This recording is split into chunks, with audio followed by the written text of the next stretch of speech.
Welcome back to Morning Trade Live. Time to go inside out on cybersecurity. Joseph Bonner, Senior Securities Analyst, Technology, Media, and Telecommunications at Argus Research is with us. And we're talking a lot about cybersecurity. We're waiting also for some earnings.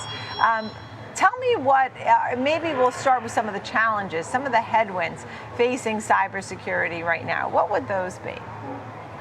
Well, I mean, I'd say there's a number of headwinds. I mean, when you think about generative AI, it's kind of created another kind of arms race cycle between the cyber attackers and the cybersecurity companies. I mean, who's going to innovate more quickly? It makes the cyber attacks easier to steal credentials, but it also makes remediation more rapid and security ops. They can automate the security ops. So that's one issue. Another issue is the kind of former model in cybersecurity has been best of breed. Basically, you get the best of breed firewall, security ops, or cloud, or endpoint, and you have ended 4, 5, 6 different vendors. How do you stitch that all together? I think we're moving to more of a platform strategy where you get a company like Palo Alto that has great technology and is trying to coax enterprises into kind of like this. Come to our platform. You'll get great technology, but it all works together. So we're kind of moving in those are the two areas that are challenges, but also opportunities. Understood. I mean, when we think about the AI boom, and are we still in the early innings here for these kinds of names? Yes, absolutely. Again, you're going to have to see innovation in generative AI. Again, dealing with this cycle of the attacks, the demand for cybersecurity. The attacks are still coming. They're still toxic. They're still terrible, and you've got to innovate to develop the tools that will remediate those attacks. So generative AI is where it's at. And look, I mean, we're hearing that there are expectations for some strong numbers from CrowdStrike, Palo Alto, Checkpoint. Would you agree with that? Certainly, Palo Alto and CrowdStrike are basically doing revenue in the mid to high teens. I think CrowdStrike's looking for about 19% when they report tomorrow night. Checkpoint's been a little slower in this area. They're looking at basically mid-single digit. I wouldn't say they're struggling, but they've been definitely a slower competitor. Right. Let's talk more about Palo Alto, the CyberArk acquisition.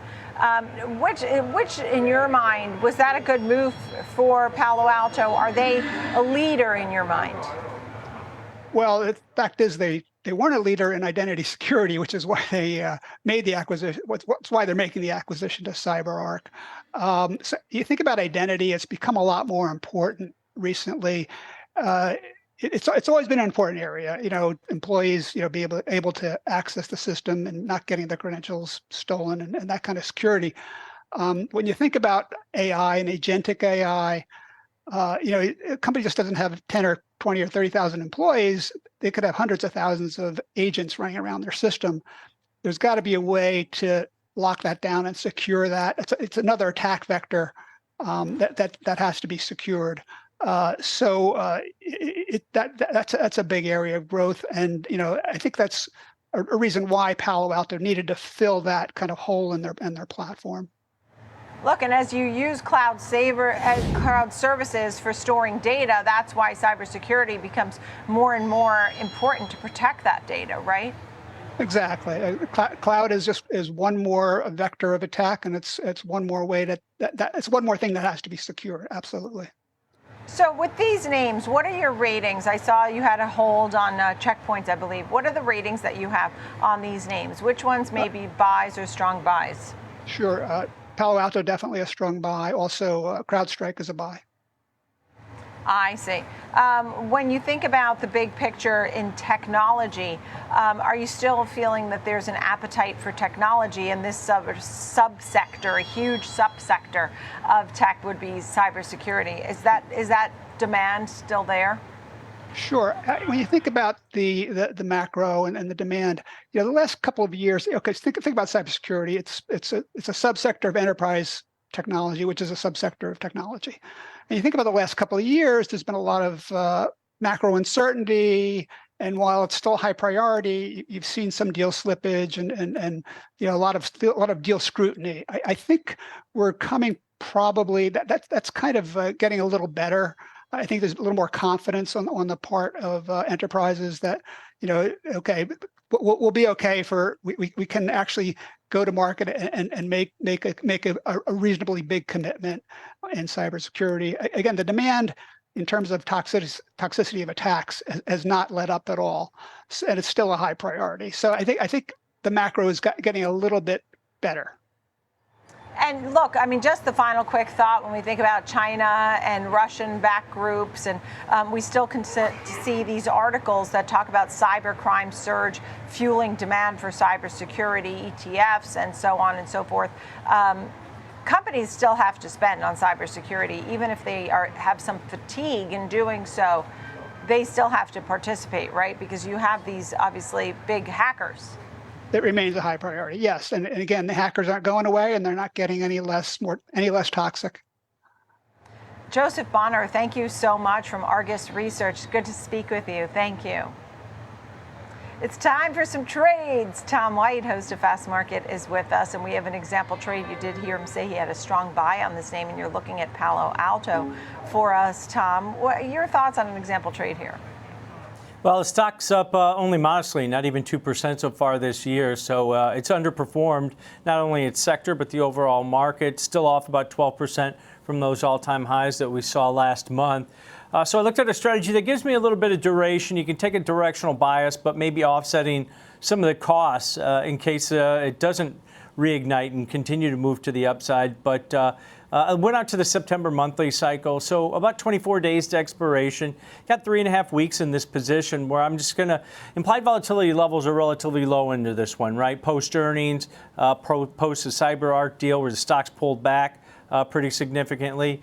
So I wanted to take advantage of that low implied volatility. I looked at a bullish call vertical out in that September monthly cycle. I'm going to buy the slightly in the money 182.5 strike call, and then against it, sell the 195 strike call. So a bullish $12.50 wide call vertical. You're going to pay roughly, I've got a 480 debit on there. It's probably trading closer to $5.50. The stock is up over 1% now in the session, so it's moved higher since I looked at this last. But the debit you pay is going to be your risk on this one. So if you pay around $5, that's going to be your risk on it. It takes your break even up above $187 to the upside. That's only about 1.2% above the current share price in there. So you don't need that massive move to the upside. Now, if this thing goes up to 195 or higher, right, that's where you're going to get max profitability on this one. And that's only about 5.5% above the current share price. So like I said, you only need just over 1% move to get above that break even to the upside, and only about 5.5% to receive max profitability on this one. The key is you've got 3.5 weeks in the trade, and it gives you some flexibility as far as trade management goes, also because you're buying this vertical. So if you do get that move, say CrowdStrike's earnings tomorrow after the close are positive and the entire sector starts to rally, that gives you some flexibility as far as closing the position early or taking a portion of your trade off if you start to see some profitability immediately on that. But definitely a directionally biased bullish trade here, taking advantage of that low implied volatility, which lowers the entry point price on this one.